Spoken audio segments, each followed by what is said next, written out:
Primetime Sanders, Deion Sanders clarifies what did he mean about receipts, and he's keeping receipts in check. Now, when Deion Sanders said this statement, I'm going to tell you what he said to clarify, but let's start off a quick summary. Deion Sanders is going viral for saying he's keeping receipts on everybody. So instead of people understanding he was talking about certain people, a majority of a lot of conglomerate of journalists around the sports world, that is, felt some type of way. They all clicked up and started calling out Deion. A lot of them who Deion didn't even know exist, trying to get their 15 minutes of fame. They got some things to say to Deion. If you notice, a lot of them are mad. Before I get on that rant, let's stick to Deion, what he meant by he clarified it. There was a Colorado female reporter, and she asked him a question. Their post-game exchanges is going viral. Shouts out to her, too. I should have get her name. Might put it in the title. You guys can help me out in the comment sections. Let's give her a round of applause for a great post-game interview. But she wrote that she was not one of them who criticized Deion's son, because Deion clarified it and said he was only talking about people who critiqued his son, and it's only a handful of reporters he was referring to, meaning it's only 4 to 5 people he's talking about. And the way the female wrote it back to Deion, she wasn't dissing his son. She wrote it in a respectful way. And Deion Sanders, being the class act that he is, my dog took the time to write on Twitter and give her some good love. And that also helps her career out, because a lot of people know who she is now. And I love how Deion Sanders is giving love to the Colorado community, as well it should be, because whether people have their own stereotypes and rumors about Colorado, since that group of gentlemen been there, they've been treated outstandingly. The way I'm pronouncing words, you can go ahead and criticize me. I'm not like these journalists. I'm not going to get mad, but those guys in Colorado, you're going to tell me, are being treated nicely because they play for the team, as well as they should. There's nothing wrong with that. A community is a community when they open the doors for you, regardless of what past history and transgressions are. I'm not going to get into that. You know what I mean? Now that's being a professional victim. But fast forward, I love the exchange between Deion and her during, after the game, and even after that viral exchange. It shows you Deion is not talking about you other analysts out there who are trying to cry me a river now. I find it odd that majority of you type of journalists who have this biasness attitude, you built a career on talking down on people, talking about people, and as soon as you get critiqued the same way you made a living critiquing all these individuals, now it's a foul play, it's a foul move.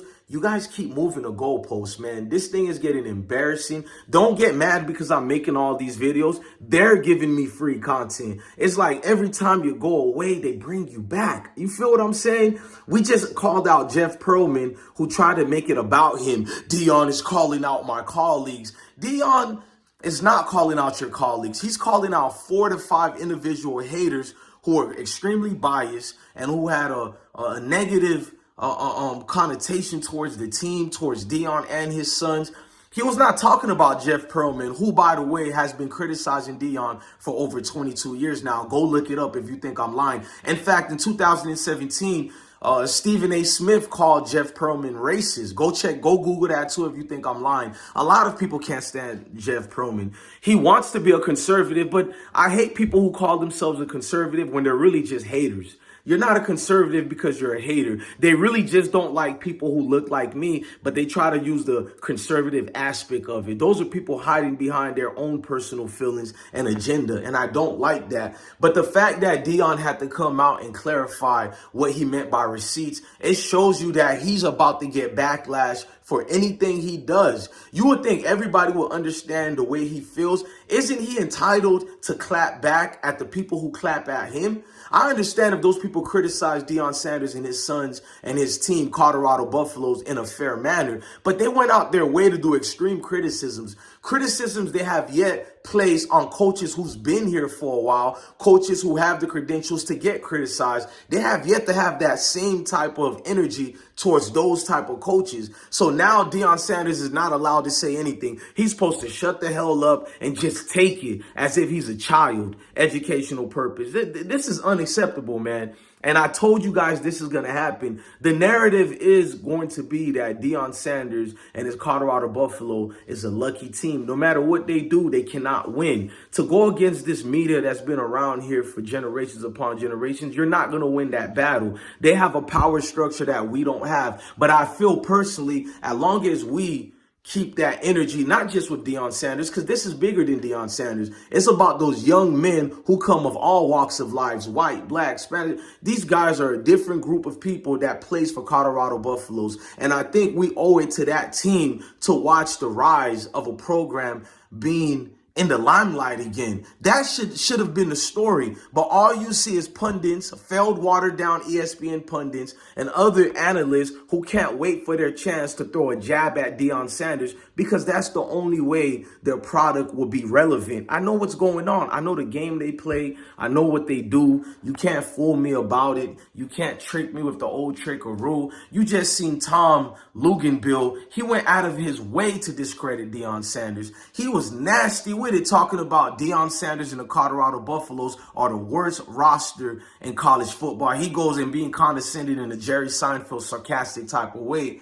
He's talking about, oh, you see, you guys thought UMass was the worst team in college football, but Colorado Buffalo has the worst roster. And guess what? UMass won their first game this last week or this week. They won their first game. Talk about a guy who got pie in his face. But it's not just Tom Luganbill. You got Lee Corso going out his way to talk about he tried his best to keep all the previous coach players. But Lee Corso, what you didn't say is how you go to different team to team and you got fired for being a underwhelming coach, meaning you can't coach anything at all. This is why you're the comedian that does the sketch for ESPN over 30 years already, 3 decades. That's what you do. You make us laugh. You put the masks on, not the hood, but you put the masks on of the different teams. That's what you do. Then go ahead and do that part, but you want to turn into Dr. Phil, and you're analyzing Deion on a personal level that has nothing to do with sports.